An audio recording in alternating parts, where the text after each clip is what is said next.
Hey guys, welcome back. It's Kyle and Shannon here at K&S Get Out. Still don't really have a name for the land, but we got it narrowed down to a couple based on your comments and some of our ideas. Today is, 2 days after Thanksgiving? Yeah. 2 days after Thanksgiving. So we got the turkey, the deviled eggs, the pie, everything. We're all energized up. Been spending a lot of time with our families and friends, and it's been wonderful. It's been a good break. Had a couple days off of work, can't complain about that. Today, it is latter part of November, and I think we're up to about 60, 62 degrees. It is a gorgeous day. It is beautiful. We're getting every bit of these late fall, early winter, good temperature days, but I'm sure they're gonna be short-lived. So while it's still nice out, we're gonna take advantage of these good days. We get a lot of comments from you guys just kind of saying, hey, stick a camper out there, stick a trailer out there, get you a little mobile home or something, and we want to. We do want to. Unfortunately, if you kind of go back to some of our original videos, there's a lot that needs done. A lot that needs done even in preparation for that. We've got to think about power, we got to think about water, we got to think about septic. We don't want to be trying to run a camper up and dumping it, at one of the gas stations up there. So once we get all those things in place, we need to be able to park it so that it is stationary, possibly build a deck around it, all those types of things if we go that route. But a part of that's going to be dependent upon the expense to get that in place. As we progress and as we move along, we can kind of evaluate the cost of doing things. Obviously, there's a lot of preparation of the ground and getting something up the driveway. I know the driveway looks pretty good, but maybe I'll take you in the truck, or maybe if you look back at the rainy day truck tour, you can kind of see the bounciness coming up and down it. So yeah. I don't think somebody with a much heavier trailer, heavier load is going to enjoy doing that. So we just have to take these things in stride and prioritize. Speaking of which, Shannon has begun the process and has called a well inspection company. We want them to come out and tell us what kind of shape this thing's in, how deep is it, is the pump powerful enough. I think obviously we need to replace it because the pump seems dead. Their first response was like, well, hey, we need power to it to be able to do that. Well, that's fine, but even if you power a broken pump, it's still broken. But nonetheless, we moved on to talking to the electric company, and they sent out one of the coolest guys that we've met so far in the process. Dude was super knowledgeable. He lives on land himself. He's done this for years, and that's his primary job, is just to come out, assess what's going on, figure out what your needs are, figure out what the solution is, and boom, get it done. So we learned a lot from him, but through that, we learned that all of this is set up for overhead power. It's a 60 amp circuit over there from 1954, I think he said. Definitely in the 50s. Definitely in the 50s. Guy starts running through all this stuff. He's like, yeah, you wouldn't be able to turn on a TV in the dishwasher, all the cool information. So they got to bring out a 200 amp service. In doing so, we talked about the placement of the pole and where the power lines run up to the house, where they run down to the well house, and then over to the transformer. And we'll roll some of that footage in here in just a second so you can see that. So today, we are going to try to be nice to the electric company because, we'll depend on them in the future. So we've already paid the monies to get it turned on. They're supposed to come out this week and do the work and get it done. So we just want to make that process as smooth as possible. To prepare for that, we'd like to try to clean up a little bit up here. Obviously, we want to do it for ourselves, so it's a mutually beneficial project. And I don't know how much we're going to be able to get done today and tomorrow, but we're going to shoot for as much as possible, maybe. At least enough so that they can get their trucks up here and have a clear area where they're working. Yeah, we don't want them tripping and hurting themselves or catching things on fire or things falling on them. I don't know, all the dangers of it. Getting poked by thorns? Nobody wants that. That stinks. That does. It's not fun. I still have one on my palm from 2 weeks ago that I can't get out. So today we're going to use the tools that we've been using, like the push trimmer and pole saw, chainsaws, weed eater. We got it all. And we're just going to kind of try to clean up, and we really want to get the area around the well a little more clean so that once we have the power or a generator or whatever the well inspection company needs, they can get to where they need to go, and we're not held up by something that her and I could be doing now in preparation.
So this is where the transformer is. This is the primary line. The power runs from here all the way out to a pole at the edge of the property up by where we were cleaning in the last few videos. This is going to stay. The guy from the electric company had talked about maybe moving it 20 or 30 feet down the hill in case we wanted to build a little bit closer this direction. But you know, you drop an elevation once you get down there, and we're actually going to go underground with everything. We don't like having all these wires up here. I know the upfront investment sometimes can be a little high, especially to bury lines and things. But he made a really good point. I mean, down the road, as many trees and things are out here. We had that real bad ice storm, back in 2007 or 8 here, and I mean, just every branch was 6 inches thicker than it normally is with ice on it. We lost power all over the county. So we want to try to stick to that underground plan. And I don't think pushing it 20 or 30 feet further down the hill and then have to dig back up the hill to get it up here is the right idea right now. So he agreed with us, and we decided we're just going to leave this one right here. And these power lines coming from the road up to this transformer, these are hot. And so he talked about any of the trees in the path of that, in the right of way, they can take down and they will take down, and they really prefer we not do it. And I'm okay with that too. This is the meter. This is that 60 amp service from like 1954 or something like that. And it's obviously not enough. So he had mentioned about all the overhead lines, and if the buildings were definitely coming down, that, you know, we don't need all this stuff here. So they are going to move this over to the pole we were just at with the transformer on it, and then they will take this pole out for us. I asked him, I said, well, what about the power line that's going down to the well house? Part of this initial goal was to make sure we get power over there so that they can do a well inspection for us. And he kind of looked at me and he's like, they need power? I said, yeah, to the broken pump. He said, your pump is broken? I said, yeah. He goes, well, I don't think power's going to do you a lot of good. And I said, man, we're learning. So he also mentioned a generator, and I thought about that too. I was like, well, yeah, if we could just get a generator on the other side and they can try to power things up, we may go that route. Yeah, so they're actually going to bring out a new meter, but they're going to mount it on the same pole that the transformer's on. So the power out to the well house, he had talked about, well, if we put it over there, that's how I learned he was doing an in-ground service, whatever it's called. And he said, you know, are you any good working heavy machinery? And I was like, we're going to find out one of these days. But then I just explained to him that we may not use that well house. It may not need power long term, so I'd hate to dig a trench over here to run conduit and power over to the well house and then not need it or not use it down the road. Now, even if we use it as a shed or a miniature holding space workshop thing, yeah, it would be nice to have power in it, but we're not really to that point. We've got to focus on the fundamentals, just electric in general, the water, and the septic. So he talked about they will drop these power lines. I don't know if you can see this one. I forget what he called it or what gauge it is, but they will drop that power line that's running over to the house. They'll drop it from the pole, and it will just be there for us to use if we need it. He will do the same with the line that runs from this pole down to the well house. I'm not an electrician, but I have a good friend who is one. I could probably persuade him one way or another to come help us out a little bit. But he said once that circuit's in up here, we could just run those power lines over the top of the ground for a little bit until they can do their inspection, and then we determine if that's something we need to bury and do right, basically. So we're going to let them start by getting the electrical all lined out. Should be done this week. And then we are also going to reach out. He gave us a couple of other well inspection companies around here that he's familiar with. So we may call around a little bit and see if we get a little different response. We've had a tough time getting a hold of them, thanks to the good old times that are upon us. But I think we'll get it lined out. So this area, back in one of our first few videos, we came through with the loppers, and I think once we had the chainsaws, we did a little extra cutting over here. But there's a bunch of those little, you know, they're not stumps, but just stems sticking up out of the ground to trip on. So over here, we want to try to get a rough cut, kind of like replicating what we did up near the road towards the front of the property. And that power goes down and goes into the well house on the other side of the building. Not sure if we'll leave it there if we end up going underground or not, but we just thought if we can get this cleaned up a little bit so that the well inspectors can access, get trucks in, get whatever they need to, we just make it a little easier on them and ourselves down the road. We're back out here for round two. Going to finish the project we started yesterday and get everything cleaned up for the electric company and for ourselves. I've been using that push weed eater, as you saw up in the front and over here. As we get to this stuff that's a little bit thicker, it has a real tough time. It gets all tangled up. And I remembered my dad had a, was it like a brush trimmer, professional grade, something from 1903 or no, I don't really know. But after we finished up yesterday, we went out to my dad's, Grandpa Adler Farms, thanks Dad, and grabbed that brush trimmer thing, and it's got the blades on the end of it.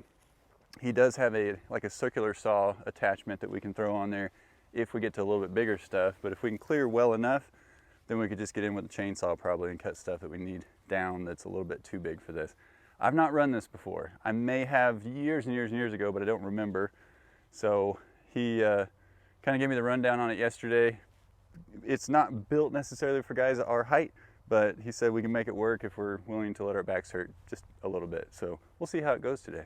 All right, let's see if I can remember how to do this. Make Dad proud here.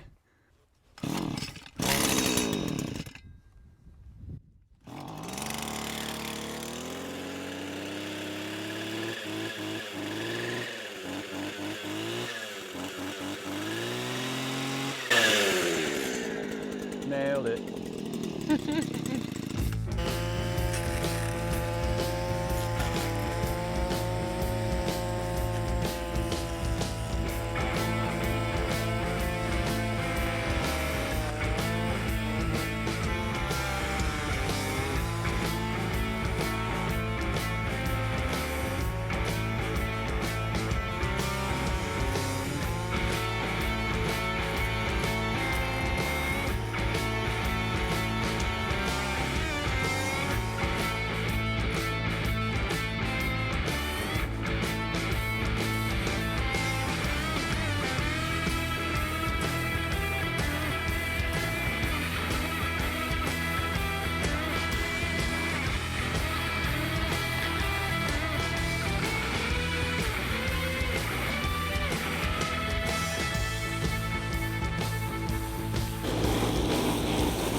So let's take you back there. We'll look at the other side of the well house and see what we got going on and what we might need to clear up.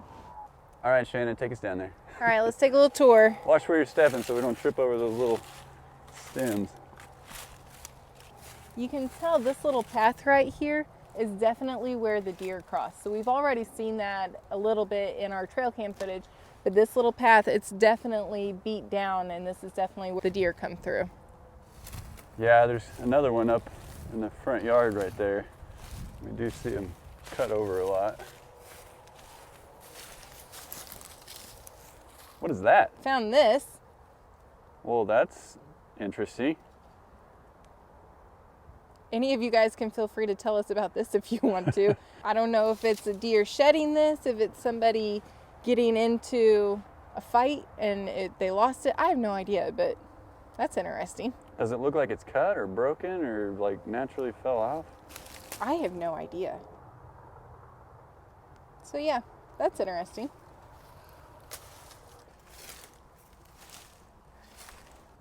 So these trees over here, we know are definitely some trees that we want to take out. They're leaning and just kind of falling over that area. We don't know what we're going to do with this area yet, but we just feel like it'll be safe to go ahead and clear them out and get them out of our way. Plus, if any of the big trucks need to come in and start clearing any of this area, that's not something they have to worry about backing into or anything like that. And then over here, as you can see on the well house, it is a mess.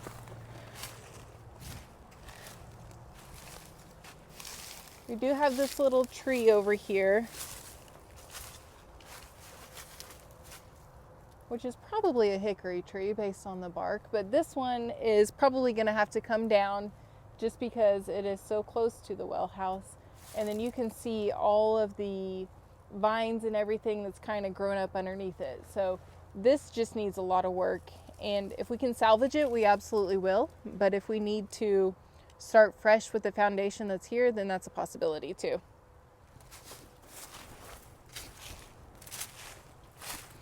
So obviously you can see all of this needs to be cleaned up. The little, I don't know, is that like an exhaust pipe or something coming out of there? No, that's, see how it runs up through the roof? Yeah. That's where the power line comes in. It's like a conduit basically. Oh, okay. So there's a hole in the roof and it comes down into the building, and that's kind of to help protect it from the exterior elements. It's not even attached to the building anymore. Yeah, well, I know. Do you see where the black power line though? Yeah, See that big old thick wire? yeah. See if you can get that on camera. That's where it actually goes into the buildings. So I don't know if somebody tried to strip that at one point in time or steal it or whatever you do with it. There's no telling. But clearly some repairs needed done. And if we're going to be coming in underground down the road anyway, it'll be done a little bit differently. I didn't realize how much this little well house has been overtaken by the vines as well. They have embedded themselves up through the roof going into the house. So we're gonna go inside and kind of take a look at the house and see what kind of shape it's in. There is some shelving in there, which would be super useful, but I definitely don't think that the roof is in good shape.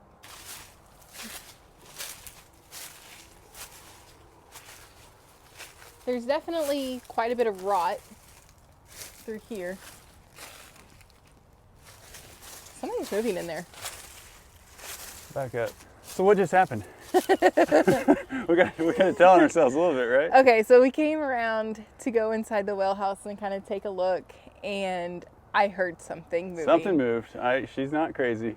So Kyle went running up to the truck to grab a shotgun or a 22 and clear it first before we actually went inside. We're a little bit hesitant to just move into buildings or go into buildings after what we've seen on our trail cam. So we should have cleared it first, but we didn't really think it was that big of a deal. This is not a big building, so it's not like there's a whole lot of space for somebody to hide in this place. So Well, that door's been wide open for I don't even know how long now. So forever. We'll move that little. There's like a 5-gallon something or other down there. Yeah. We'll move that guy out of there and close that door behind us. Doesn't mean there's not access in there from holes and things we can't fit into that critters know, but at least it kind of gives us a gauge as to what size the moving monster is going to be. Yeah, and we'll take you in there and show you around.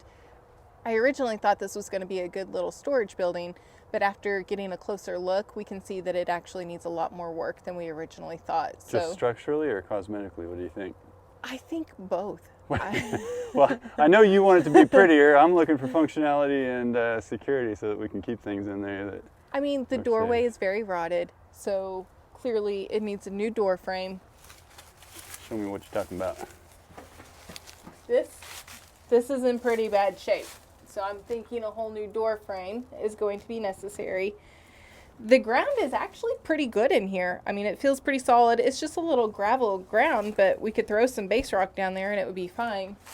When you come inside, you can see they had some shelving in here, and they have some electrical receptacles in here for charging things, plugging things in, that kind of thing, which would be super useful for us. But if you take a look at this little corner over here, clearly the roof is bad.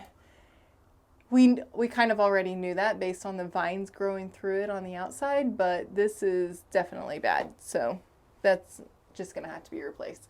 So it is a good little building. It has a good foundation, a good solid ground, but I do think it's going to need to be rebuilt. Of course, that also is going to depend on if we decide to keep this as our well house or not. You can see we've got busted pipes. The pump definitely looks like it is shot. And I think I can lift this thing up. Yeah, I don't even think it's. And it's not even attached to anything. Which that would be that splintered pipe right there. Oh yeah, and you can see the holes on the backside of the roof over here.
Well, we got quite a bit done. I kind of get steam rolling whenever I'm running that push trimmer. And I just thought, well, we'll go ahead and do the rest of the little front yard right here. And Shannon's still kind of doing the final pieces, cleaning up that junk over there, but the initial goal was to make it so that the power company would have a little bit better access to get in here and do what they need to do. So far they've treated us really well, so figured why not treat them a little better. I don't know, somebody tell us, if you work for a utility company like that, like, do you care, or is it pretty common that nobody ever does anything like this, so you don't really have an opinion? Hopefully they like it. Not only do we benefit because it cleans things up and makes it a little bit easier for us to gain access where we need to, but it also will make it easier for them. I'm happy to have that lane over here cleaned back up. It wasn't too bad, but it was just enough that when I would leave, it would drag who knows what underneath the truck and get messy. So the temperature is about the same as it was yesterday. As the sun's starting to go down, it's getting a little bit cooler and that breeze is nice and cool, but it is very nice after pushing that trimmer around. Again, we're working today, and I think I had the brush cutter over my shoulder, just going to town, sweating. Shannon was recording. Neighbor and his wife come up the driveway with their little dog. I don't know how often that's going to go on, or, you know, we hadn't met her yet, so he wanted to introduce her. She's super sweet. I mean, they're very nice people. But he noticed that I push trimmed all of that front part of the property up there. He thought I used a push mower. And I said, man, yeah, no, I don't have a push mower that I hate that much to put through it. So he did offer. He said, hey, I've got a little 4-foot rotary cutter. And he said, if we can get the thicker stuff that was up by the road, a little bit thicker, like the base of those thorns and whatnot, he said, as long as we can keep those down, he'll come over and just do it. And I said, man, that's really nice of you, but you know, I'd love to be able to do it myself one day. I don't know, I'm torn. The guy is so nice. He's literally offering to come over with his tractor and clean that up a little bit and keep it down until we get our own equipment. So anyway, that is so nice of him. I do not want to negate the chivalry that man has to even come over and offer that. I offered to pay him. He's an older gentleman. He laughed and he looked at his wife and said, oh, it's fine. I married a wealthy woman, so don't worry about that. I was like, okay. So very nice of him, but I think we're really pleased with the progress we made in such a short amount of time, having all the family stuff since we just got through Thanksgiving. You know, we can only do so much at a time, and this is the next step, getting the power out here, then getting the well inspected, finding out about septic, maybe having to excavate a little bit for a flat spot for whatever we decide to do. But I know you guys and I both, we get impatient, we want to move fast, we want to have things done, but we got to take this one day at a time, one step at a time, and this was some good progress. All right guys, that's all we got for today, but it was a very good accomplishment. We always enjoy making progress. This has bothered us up here for a little bit, and it just so happened we got to dual purpose it so that we help the electric company so that they can maneuver around and do whatever they need to do. Hopefully they're grateful for it. If they're not, we benefit because both we get power and it's just cleaned up here. So we're pleased. Again, all of this is just taking things one step at a time, working in stride toward the end goal, which is figure out living quarters, places to store things, and obviously just whatever we need to do what we need to do out here. Something sneaking up on us over there. That's all right. It's not the neighbor this time. It's not the neighbor, yeah. All right, well, we'll let you get back to it. Thanks for coming by. As always, please like and subscribe. Comment down below about anything you want to teach us or tell us or train us on or sometimes criticize us for. Whatever, no big deal. We appreciate you guys so much. As always, we'll see you in the next one. Bye. Bye.